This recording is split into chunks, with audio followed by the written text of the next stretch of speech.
नमस्कार. शिक्षक काल आणि आज. साधारण 50 वर्षापूर्वी शिक्षक किंवा गुरु, बाई, टीचर, सर हेच एक ज्ञान देणारं विद्यापीठ होतं. अधिक ज्ञान मिळवण्यासाठी समृद्ध ग्रंथालय आणि ग्रंथसंपदा विद्यार्थ्याच्या सोबत होती. वाचनाची आवड होती.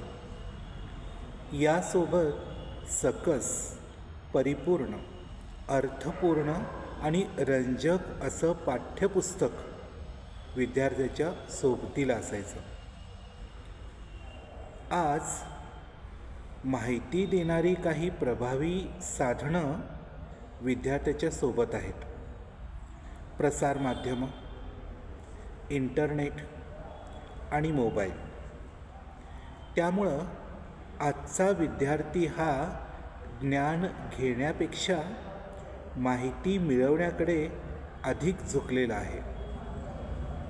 त्यामुळं 50 वर्षापूर्वी शिक्षक म्हणून सेवा करणं आणि आजच्या विद्यार्थ्यासमोर शिक्षक म्हणून उभं राहणं यात फार फरक आहे.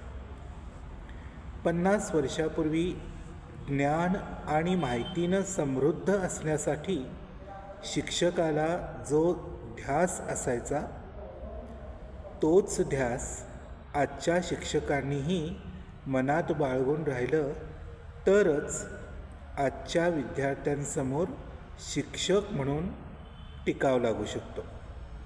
कारण आजचा विद्यार्थी शिकताना हातात माहिती घेऊन बसलेला असतो आणि तो आक्रमकपणे प्रश्न विचारू शकतो. त्यामुळं आज शिक्षक म्हणून काम करताना वेगळी आव्हानं समोर आहेत, जी 50 वर्षापूर्वीच्या शिक्षकासमोर नव्हती. हा फरक आहे. तरीही निराश होण्याचं काहीच कारण नाही. कारण शाळा ही एक फुलांची बाग आहे. तिथे येणारे निरागस विद्यार्थी हे तुमच्याकडे मोठ्या आशेनं पाहतात, गुरु म्हणून पाहतात.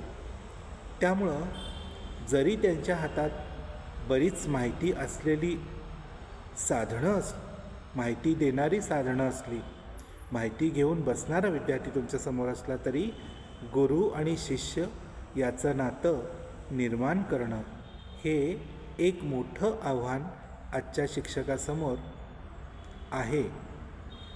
ते आपण आनंदाने पार पाडू शकतो आणि हा शिक्षण देण्याघेण्याचा प्रवाह सुंदर बनवू शकतो. धन्यवाद.